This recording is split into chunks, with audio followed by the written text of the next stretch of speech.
Hey everyone, and welcome back to We're Talking About. My name is Kaley Gray, and I'm so excited to have Emonne Markland here with me. She has been married to her husband for 15 years. They have 2 kids, but she has been, she's a pastor. Did I say pastor? Yeah. Okay, good. She is a pastor. Her and her husband are a pastor. And she also has, over the years, been mentoring women, speaking at events. And so I'm going to have all of her information below. She has a website, Emonne.com, and I almost said Emonne Markland, but Emonne.com. And if you want to invite her to speak at one of the events that you're having, she is amazing. And I'm excited because today we are going to be talking about attraction. Yep. And what's funny is we've been trying to do this for a few years. Yeah, it's been a while. Thank you for your patience. Don't y'all love Kaley? Oh, she's amazing. You're so sweet. I love it. But I was like telling her, this is the right time. This is the perfect time for this to happen. Yeah. And so I'm excited for this conversation. I hope that you guys are just so blessed by it. We were talking before and I'm like, this is going to be so good. So I love it. So with attraction and dating, I feel like so many people think that is the number one thing that they should be looking for in a spouse. Yeah.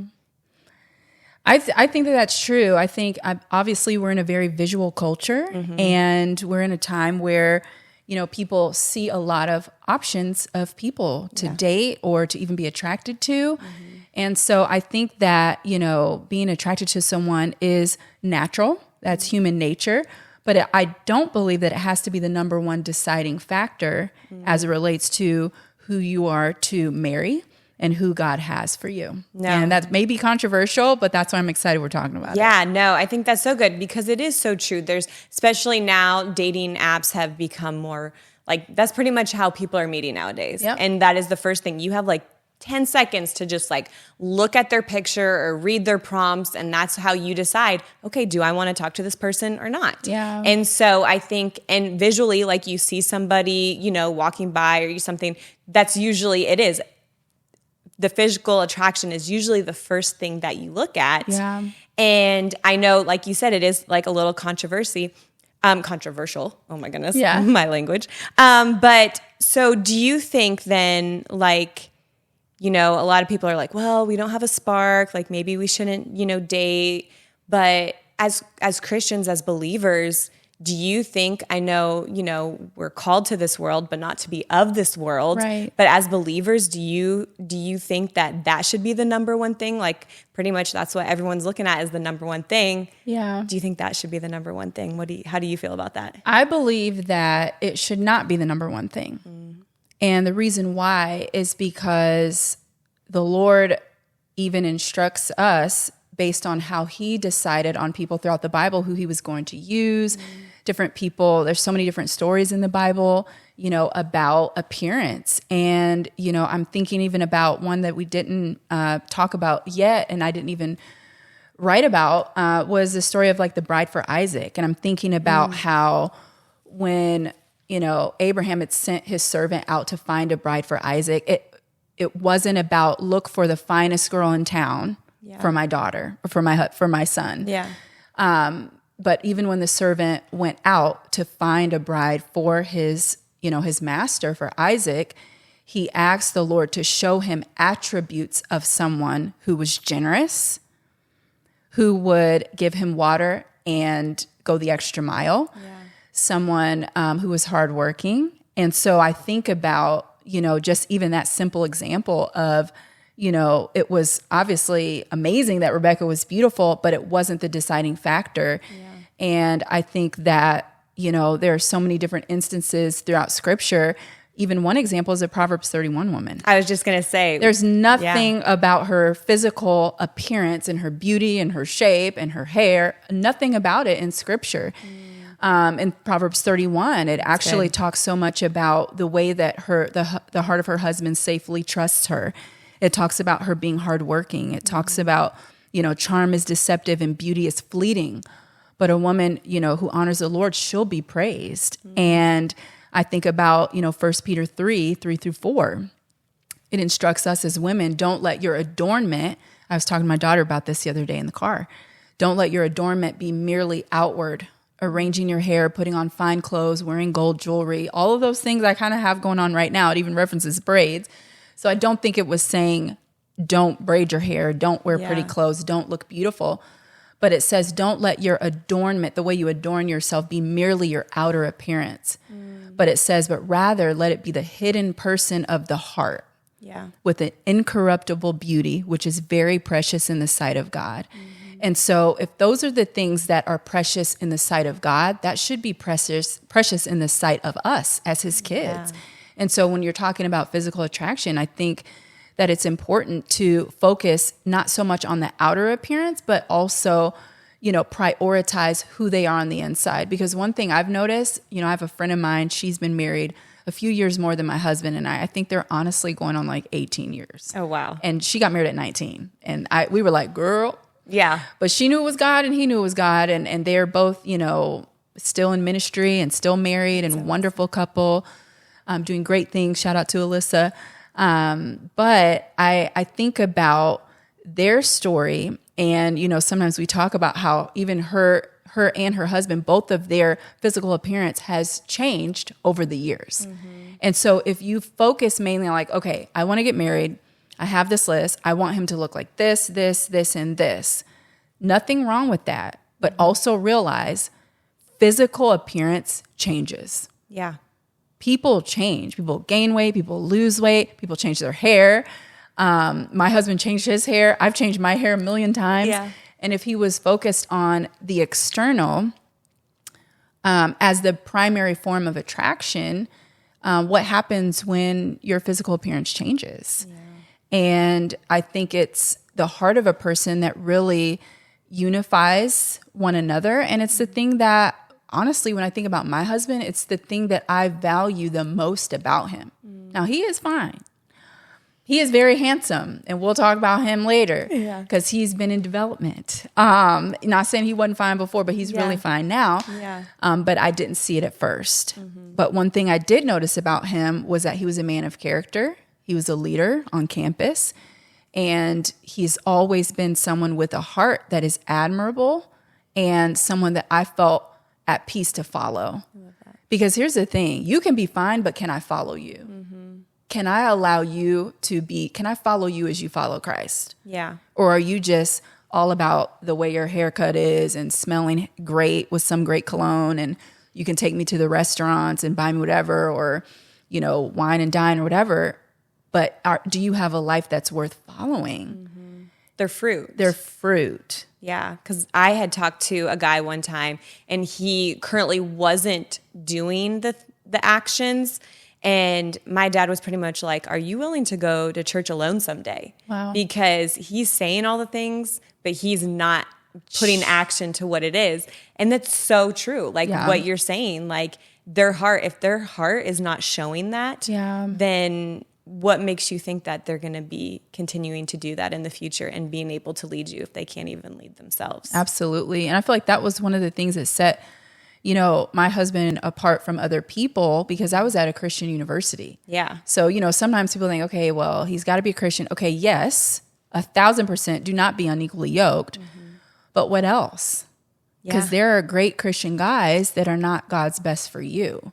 So how do you know if they are the best for you? How do you know if this is a relationship worth continuing to take steps forward with? And one of the things that I find to be very primary is the peace of God.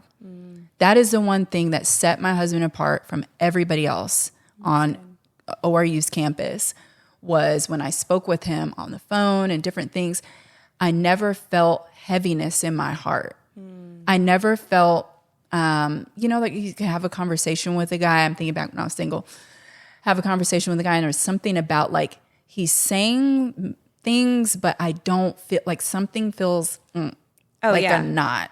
Or you just feel nothing. You're like, there's no, you're just like, it's empty. Yeah, it's empty. Exactly. Yeah. And it could be, I remember, there was one guy that was handsome and was a great Christian guy and was, planning to be in ministry and things that I saw myself doing. But I didn't feel peace. And my dad was like, yeah. And my mom was like, And so there was, a lack of confirmation from the people who I trusted that helped me to also make the decision to take a step back and not move forward, in that direction. No, that's so good. And I love how you said best. That wasn't God's best. Have you ever had that before where you felt like, okay, like this guy is amazing, has all the qualities, but like God's telling you like, no. And absolutely. Because I've been there and you're just like, what? You're like, what do you mean no? He's fine. Yeah. He's got it going on. Yeah. He this, he that. Yeah. And it, I can think back to when I was 17. I was a senior in high school in Michigan, preparing to move to Tulsa and attend Oral Roberts University as a freshman. So that summer, my boyfriend from Indiana, we were dating long distance. I used to live in Indiana in middle school. Okay. So in high school, we moved to Michigan, and I was like, oh no.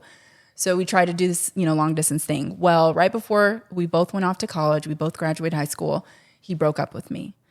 And he was like, my grandma says that I don't need to be dating somebody long distance and I need to go off to college and enjoy my life, whatever. And I was devastated because I'm like, I thought that this was going to be the person for me, all this stuff. And so I remember listening to R&B, and it was actually Usher. Yeah. You Got It Bad, Don't Judge Me. That's where I was at 17. Yeah. And so I'm like in my parents' guest room listening to You Got It Bad. I'm down in all of my feelings and my emotions, you know. And I remember the Holy Spirit saying to me, you can have him, but he's not my best. And there was something about that word from the Lord before I went off to ORU, before I got to know anybody else, while all I could see was this one guy who I thought was so handsome and the perfect person for me and all of that. There was something about the Lord saying that made me think, you know what? All I see is this guy, but God is saying that there's someone better. And not just better, but his best choice. Yeah. Something that my husband and I we call it love's choice. I know it kind of sounds interesting, but we kind of have this thought between us where we said, like, it wasn't like he pursued me and I pursued him. We actually both were pursuing God, and we ended up choosing God's choice, which is love's choice. It was like, and even the word choice means best. It's not just decision. Yeah. Choice can also mean best. And so anyway, when God said that to me when I was in high school, I was like, man, I guess I should allow myself to grieve what I had in mind, but also remain in hope that there could be and is someone better that I haven't met yet. And I want to encourage somebody that may be watching right now, and maybe you've been in a really difficult breakup and you cannot see anything ahead of you. You feel like the guy that you had was the best thing ever, and you could see a future together, and you felt attracted to him and he was attracted to you, and somewhere along the way the relationship failed. And now you feel like there's no hope. I want to encourage you that if you are following the Lord and he allows a relationship in your life to dismantle, you've got to trust God that he has a best for you and that his best is even better than what you can see right now. That's good. Just because you can't see God's best doesn't mean he's not out there. And I remember having moments when I was in school and I would imagine, I was like, I wonder like where my husband is right now. You ever had that thought? Oh, I've had. Well, what was so funny is I talked about this in a recent podcast. Like I would always like pray for my future husband, pray for me. And then it just dawned on me. I was like, he better not be dating anybody. Like, what is he doing? Like, he better be treating girls nice, And then I almost was like, wait, is that my future husband? Like, how is he acting towards other women and things? How am I acting towards other men? That part. Because when you're dating somebody, you're not married to them. Yeah. And so, I mean, that's a whole different podcast. Yeah. But just like the interaction and just thinking like, okay, like where is he? Like he's alive, breathing, like out there. Feeling. Yeah. And you're just like, it's almost like there's like an excitement. Like it's just like ooh, who could it be? Sort of thing. It's beautiful. It is. And I think it's exciting to think about. And, I really hope that even with our conversation today, that this will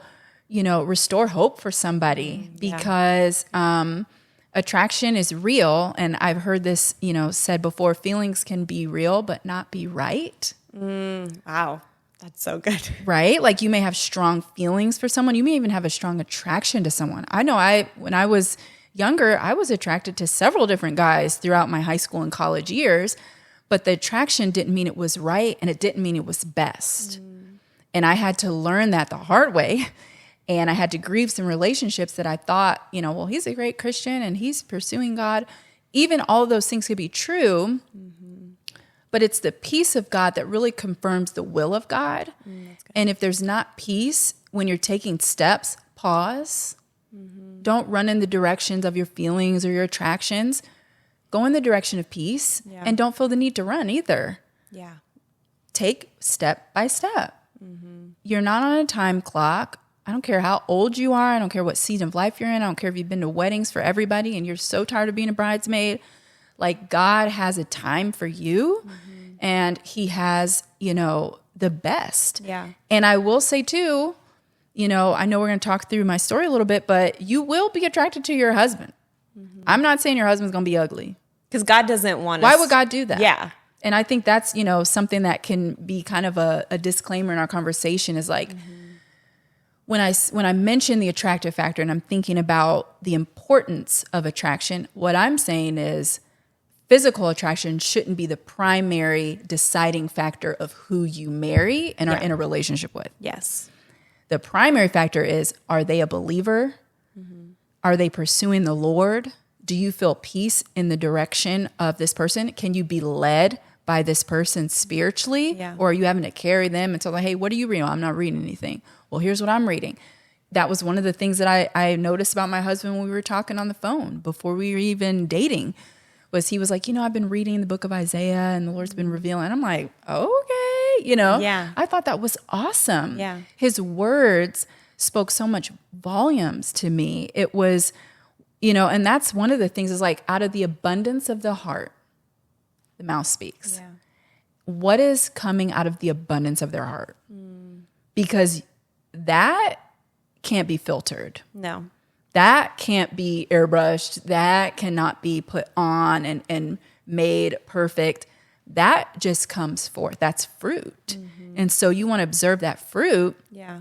And then also take into consideration their appearance. No, that's so good, because I think you had even said this in your blog. You can see the most attractive person, but they could have a very ugly heart. Absolutely. And that is so true with relationships. And I know, like, for me, like, something I always pray, I'm like, God, like, I want people to see me through you. Yeah. And so, like, they're not seeing Kaley, they're seeing you. Yeah. And that is something, like, in my single season, I've always worked on my heart. Yeah. I want my heart to be a heart that just shows Jesus in everything that I say and do. Yeah. And what's so funny is, like, and it's not to, like, brag on me, but I had somebody just the other day come up to me and they're like, you just have such a beautiful heart. Yeah. You know? Me too. And it was just like, I was like, it was the best compliment anyone could ever tell me. Didn't have to say anything about the outfit I was wearing, how my hair looked, my makeup, like nothing. Like, the fact that they just said that they saw my heart and my heart was beautiful, I was like, that is like the most, like, the highest compliment anyone could ever take and receive. That's 1 Peter 3 through 4. Yes. Is the your heart, the incorruptible beauty of a gentle and quiet spirit, the hidden person of the heart. Yeah. And that's the part that we carry with us throughout every season. And this is one thing I wanted to mention too, is that we have to understand when it comes to physical attraction, we referenced it earlier, people change. Yeah. People grow. People's interests change. People's looks change. And one of the things that brought me comfort and that I've noticed throughout the years is that the Lord knows who you need and will be attracted to throughout every season. You ever thought about that? No, I've never thought about that. So, like, people meet somebody, 17, 18, 20, 30, whatever age. Okay, and let's say, this is the person for you. The Lord knows who they're developing into. And so I think about my husband, like, when I met him in college and then how I see him now and where he is now, he looks so much different. Yeah.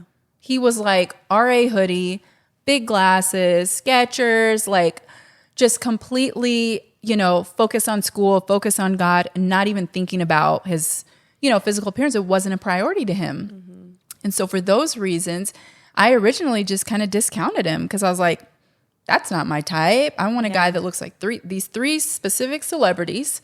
with a certain, big buff build and dark skin and beautiful like facial hair. And, I just saw like this idea of this guy, especially like all the way from high school forward. And when I first met my husband, like I said, he was like super skinny. He didn't have any facial hair, like all the things that I thought I wanted, he wasn't.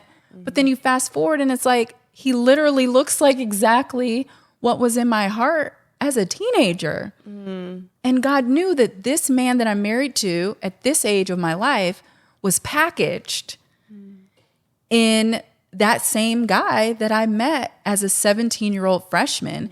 So let's think of this example. Imagine you order something on Amazon. When you order something on Amazon and it comes to your doorstep, what's the package look like? Does the package look like what's inside? Does not, because I got an Amazon delivery today. And what did that package look like? It was just a bag. Was it kind of dusty? It was kind of dusty. Was it a little bit jacked? A little raggedy? Just a little bit. Corners looking a little, Yeah. But imagine if you discarded what you ordered because the packaging wasn't what you expected. Wow. That's a mic drop. I mean, I feel like we could end the podcast here, but I want to keep talking because packaging. This is amazing. Yeah. Wow. What's inside is what you really need. The packaging, how the value isn't in the packaging. The value is on the inside. Wow. So. Well, I'm speechless right now. I was like, that analogy is going to be like, so I'm going to be like pondering that. I'm going to like listen to this. Put a little Amazon package. Yes. There you go. I love it. That's so funny.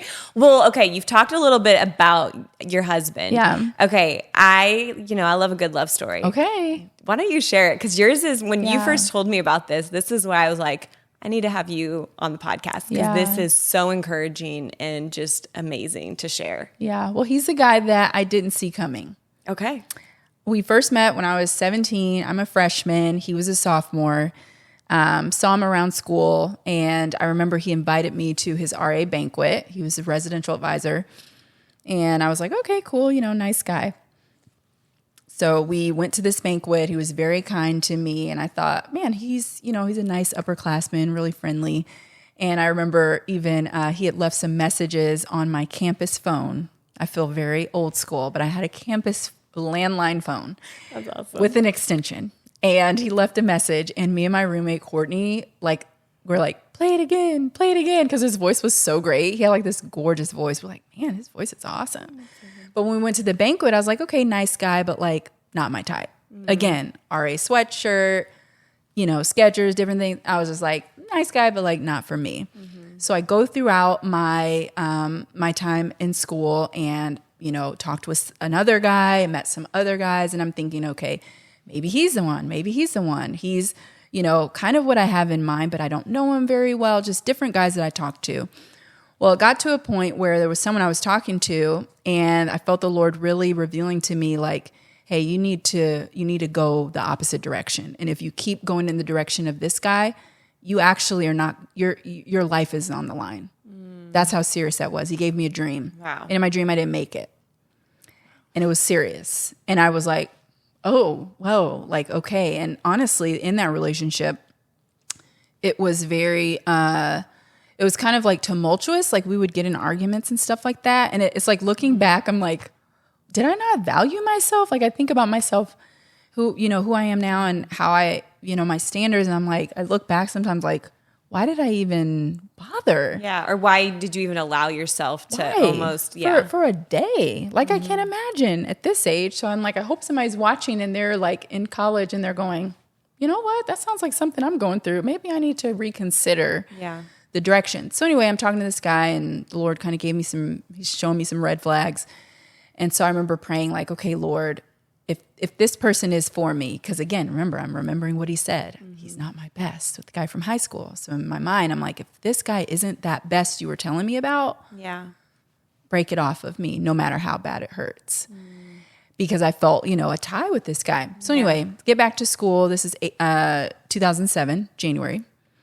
And the Lord starts saying, I want you to begin to change some things about you. Because before he revealed to me who I was going to be with, he started revealing me the state of my own well-being. he started showing me. And he revealed to me, hey, you're idolizing some things and you need to make some changes. Wow. And when I got back to school after Christmas break, he said, listen, this is what you need to do.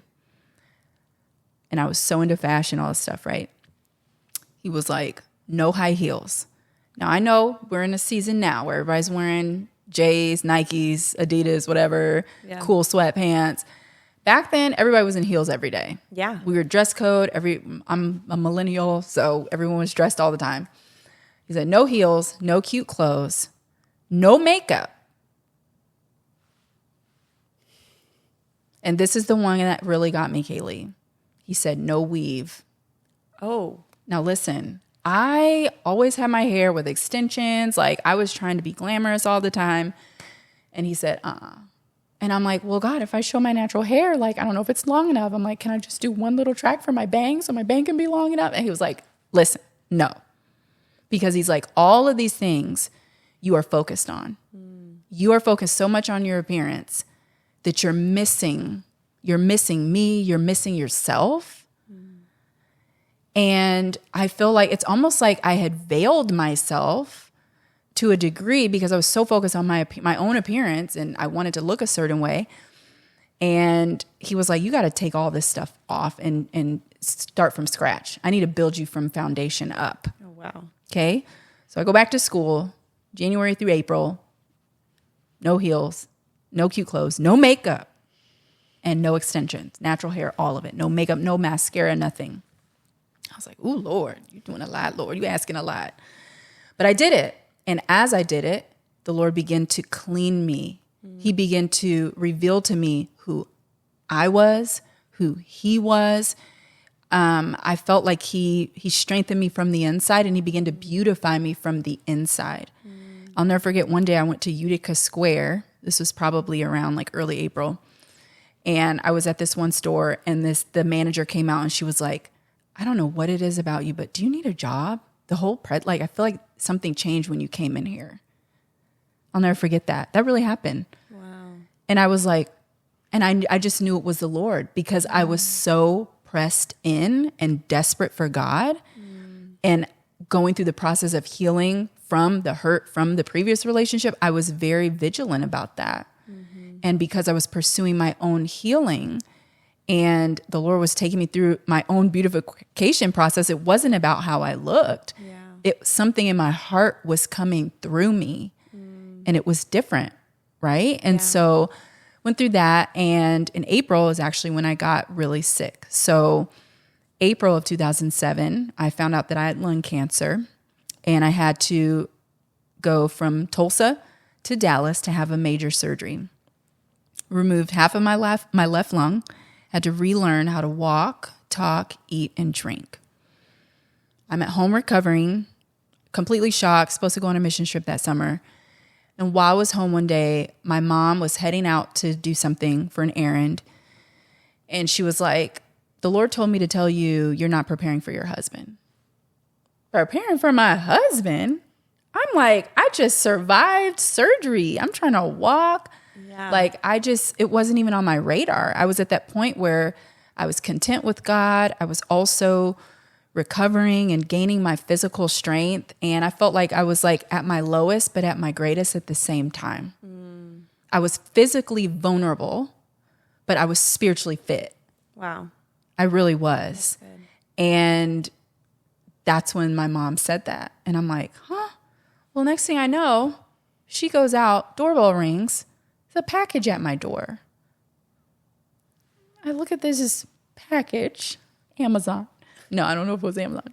I don't think it was.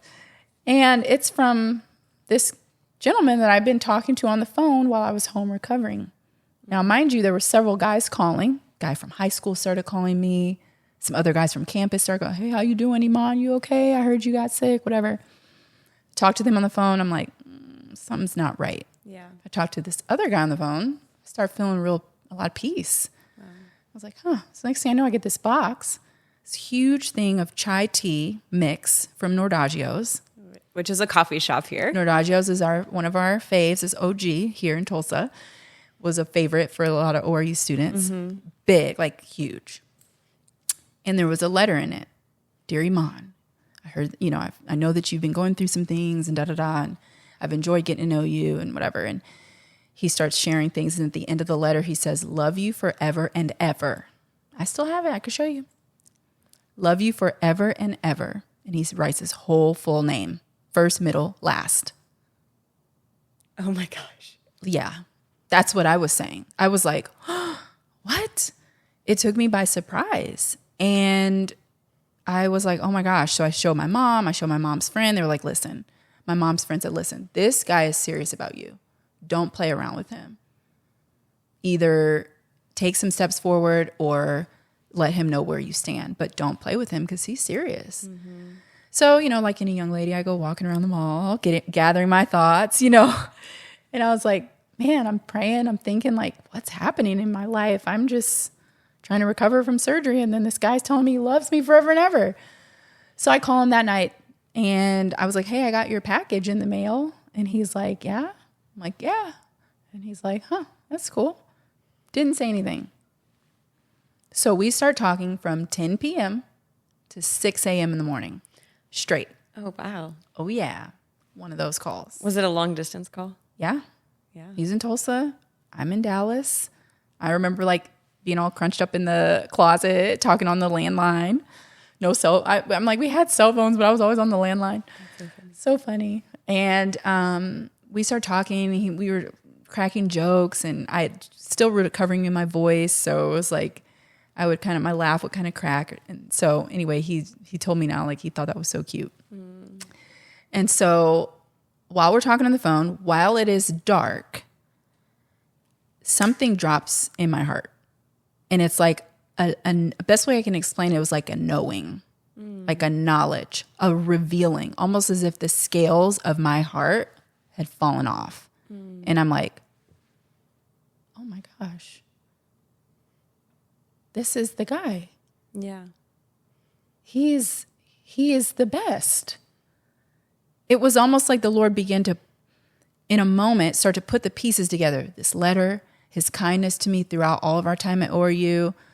He even put messages in my campus post office box, little letters. And I thought, who is this guy? I'm like, I don't think he's, I didn't think he was my type, whatever. Mm-hmm. So we start talking. I get this knowing. And I get really quiet. And then he is like, hey, are you there? And I'm like, yeah, I'm here. And I'm just kind of freaked out because I'm like, all right, listen, I need to tell you something. And he's like, well, what is it? And I'm like, this is really deep. I don't know. And he's like, hold on. He goes, does it mean when you get back to school, we're going to be really good friends? I was like, yes. He's like, does it mean that we're going to hang out more when you come back to campus? Even him saying that was literally faith because I'm like, I don't know if I'm going back. Yeah. I just had like major lung surgery. Am I going to be able to handle school? And he said all that. And then I was like, yeah. Then he says, does it mean that I'm going to buy you a house and a car and take care of you the rest of your life? Tears coming down my face. Oh my gosh, I just got chills. Honestly, this is honest truth. I go, yes. Wow. And as the sun is coming up, it's like God just really, it's wild to me. Sun's coming up, scales are falling. He's like, Emonne, for the last 3 years, I have known that you are my wife. But I didn't want to tell you. I wanted God to tell you. Wow. And I am just like, I'm thinking back all the things I've been through. I'm thinking about like all the things the Lord, it's almost like the Lord knew, hey, give up this stuff. Stop putting equity in all this outer. Start getting strong because you might get hit in a few months, but you're also going to get blessed in a few months. This was all in the same year. Wow. This was January, April got sick, and by June, he proposed to me. Wow. Yeah. And we're on this call and I'm like, well, oh my God. Like, I just was like, oh my gosh. I'm like, well, what do we do now? And he's like, well, you're my girlfriend. I'm like, what? He's like, yeah, you're my girlfriend right now. I was like, right now? He's like, yeah. And it's like things progressed, but they also had been prayerful because he had been praying for me. I was completely unaware for 3 years. Wow. The Lord gave him dreams. The Lord confirmed things. The Lord spoke to him about me. And he had watched me taking out my weave. He watched me go from heels to gym shoes. He watched me talking to other guys. But he continued to pray. And he didn't even date anybody at that time. Wow. He said, if anything, I will prepare for what God has spoken to me. And I will treat the girls on my floor the way I would treat her. Wow. That's the kind of guy that I married. And to think back and say, what if I had focused on what I saw to be a physical appearance that wasn't what I had in mind at 19, 20 years old? Yeah. And go, But I love how the Lord worked. He allowed me to get to know Stefan on the phone while I was recovering from my surgery. So I wasn't distracted by his appearance. And I got to discern his heart. Wow.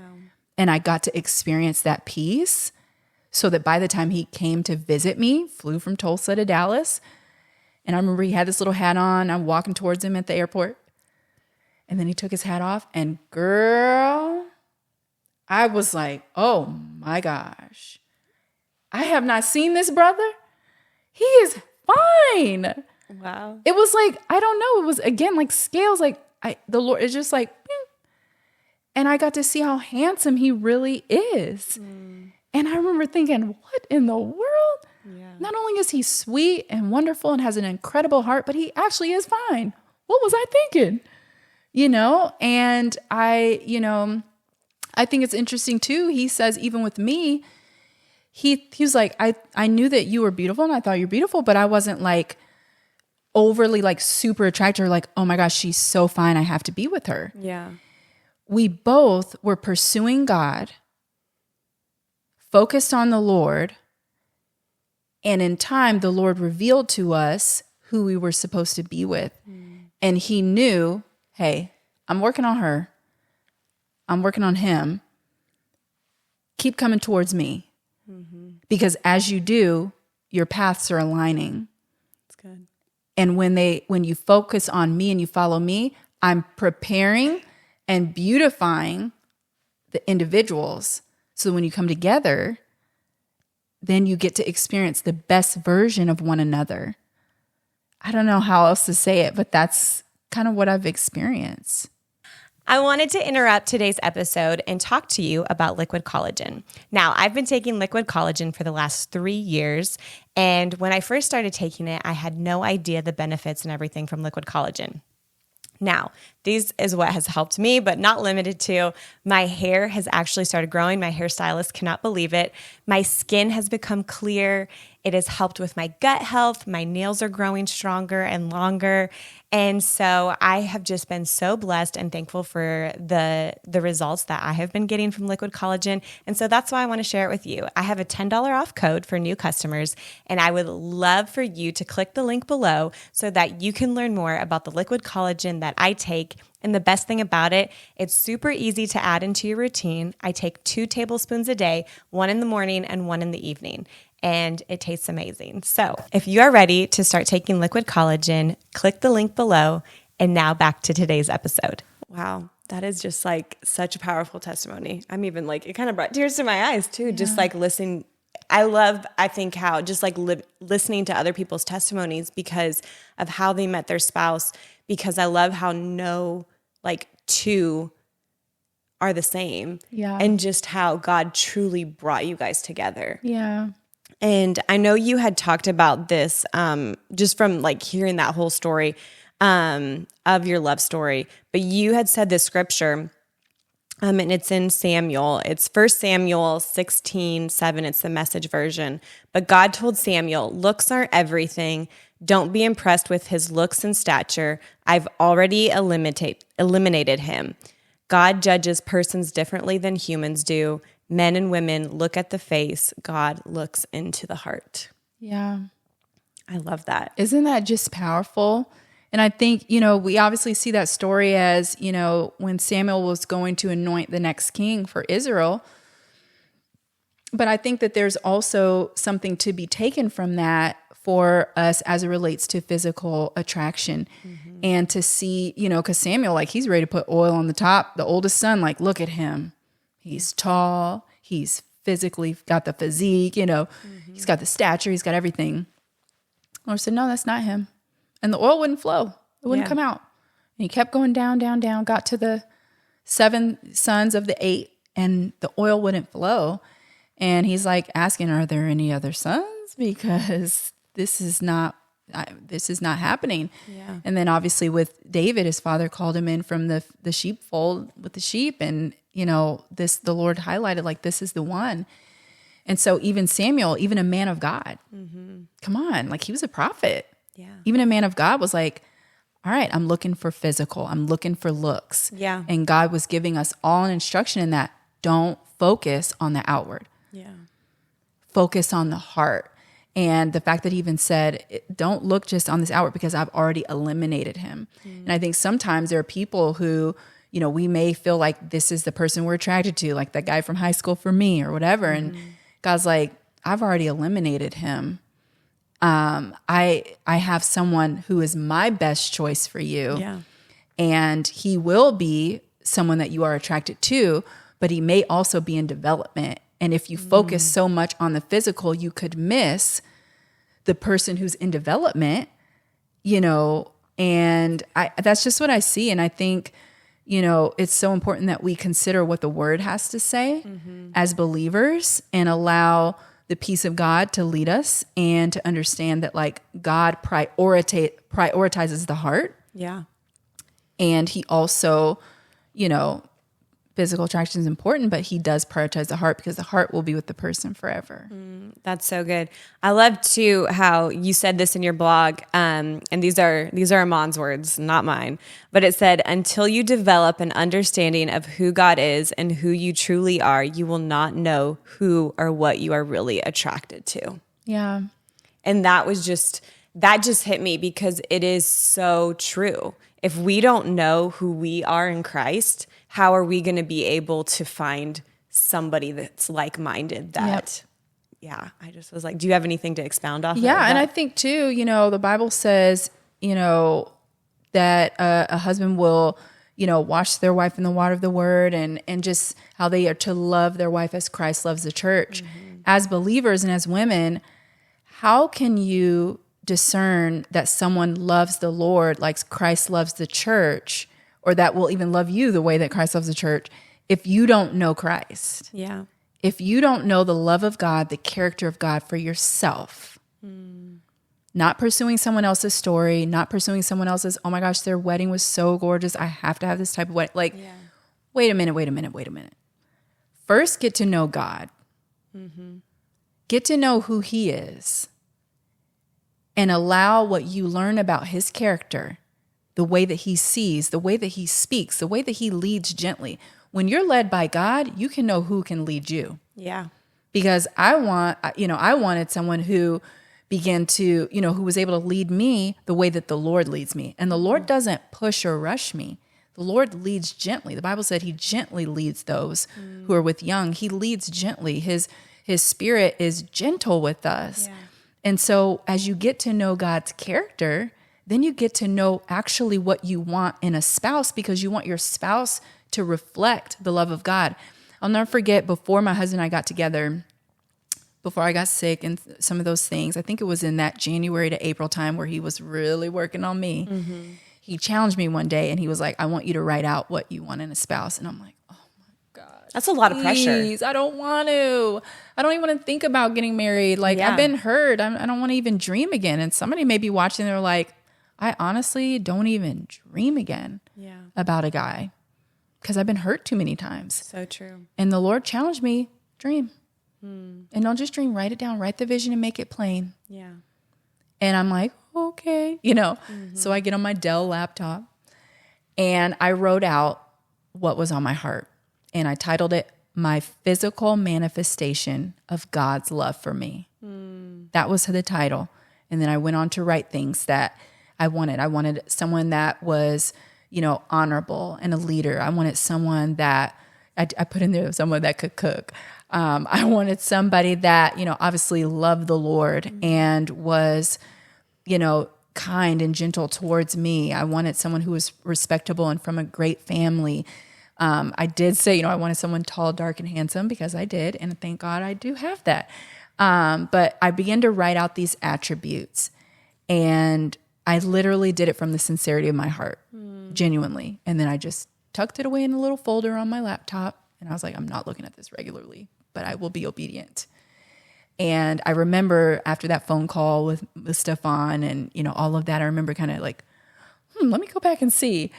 And I remember reading through what I wrote out, and it literally is like you could erase the top, my physical manifestation of God's love, release the title, and put his name in. Like a description of Stefan Markland. Wow. And, he wasn't all of that immediately, but I see how the Lord has continued to develop him into that. And the Lord knows not just who we need at 20, but who we need 30, 40, 50, 60, 70. He packages all of that like seed form. And sometimes we reject seed form. It's like, wait, they're in development just like you're in development. Yeah.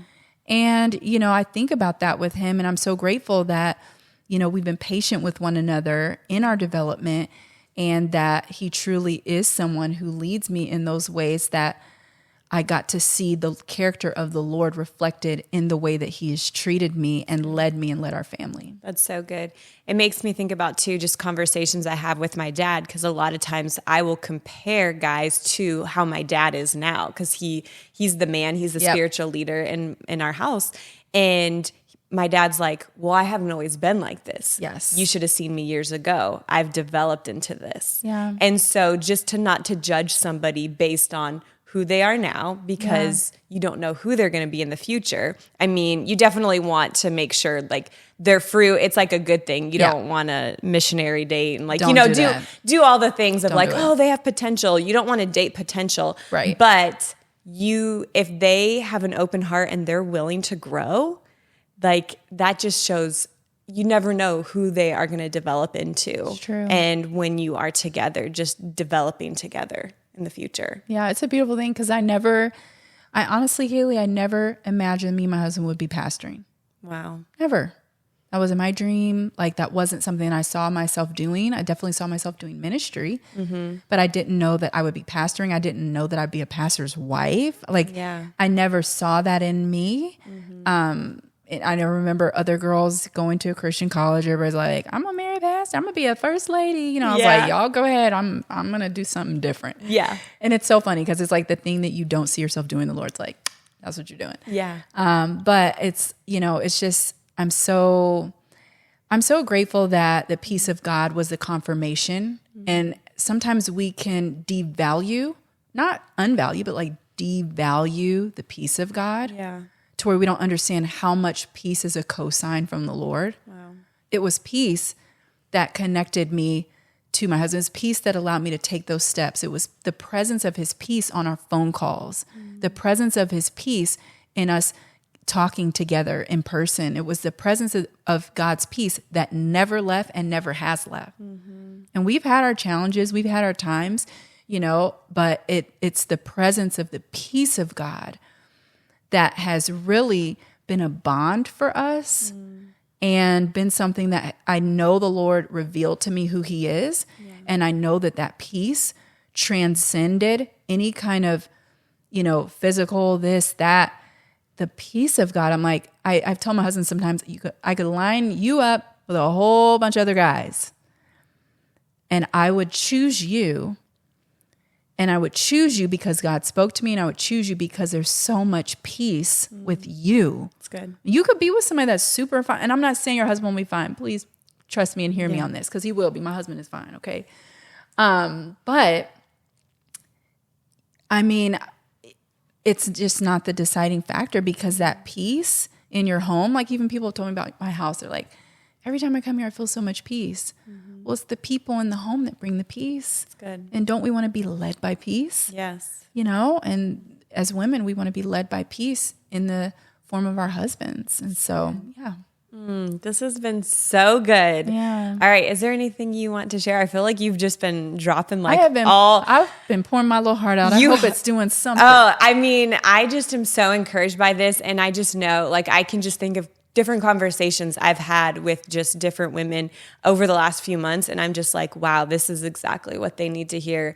And I think if anything, just the peace of God, be led by the peace of God. Yeah. You know, I think just letting the Holy Spirit lead you and guide you. Cause I've been there. I've been like you where you're like, that's not God's best. He's like telling you, except God told me this guy was my counterfeit. And I was like, why? Ooh, I've had counterfeits. And you just don't want to counterfeit. No, and then years later, I tried to go back and be like, well, God, I don't think I heard you correctly. I don't think he is my counterfeit.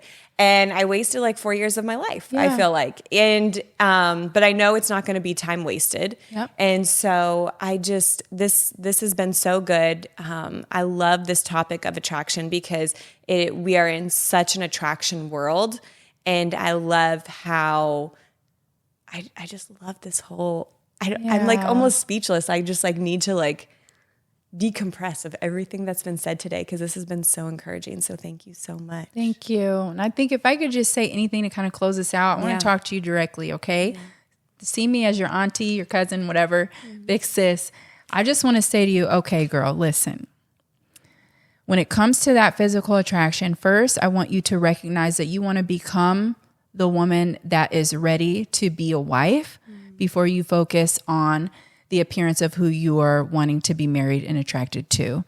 The Bible says he who finds a wife finds a good thing and obtains favor from the Lord. I was somebody who focused a lot on my appearance and how I presented myself to the point where the Lord had to go, reset. You need to build from foundation up and let me work on your heart and get you prepared to handle the man of God I have for you. Because if all you do is focus on the skincare and spend all the time on your face, but you don't spend time on your face before God, then will you really have the capacity to handle him? And so I want to say, take some time to develop who you are on the inside. Allow the Lord to beautify you from the inside out. And then know that when there comes that time for you to be ready to handle the man that God has for you, yes, look for and expect somebody that's handsome. But if someone brings someone that maybe at first you're not super physically attracted to, allow peace to be the factor that keeps you moving forward. Not just the looks, not just the bank account, not just the job or the car or whatever it may be for you. Let it be peace and trust that God is going to bring the right person at the right time. Dream again. Don't be afraid to dream and believe for God's very best, because I believe there are a lot of great men of God out there, but you want God's best for you. And I believe that God does have a best for you. And so don't be afraid to dream again. Don't be afraid to hope again. Allow the Lord to bring the healing that you need within your heart and soul, and trust that he is beautifying you and he is transforming the heart of the person that he will bring into your life, so that at the right time you both are ready to steward the relationship that God has called you to, because it's not just for you. It's for generations to come. It's for the people who will be inspired by your union, and for the calling and the destiny of God that is on both of you as a united couple. And there's so much strength in couples and families that are united for the purpose and the plan of God. And so begin to really pray about that and trust the Lord and know that he'll bring it at the right time. That's good. Love Pastor Emonne here, man. She's just preaching to us. I love it. This has been so good. Thank you so much just for taking time to come on, because I know you're pastoring a church, you have a family, you have kids, like all the things. So thank you so much. And thank you guys for listening today. I'm going to have all of Emonne's information below. And if you have not subscribed, please subscribe and be sure to connect with me on my social media. And I post every other Tuesday for new episodes. So I can't wait to see you back then. Bye. See ya.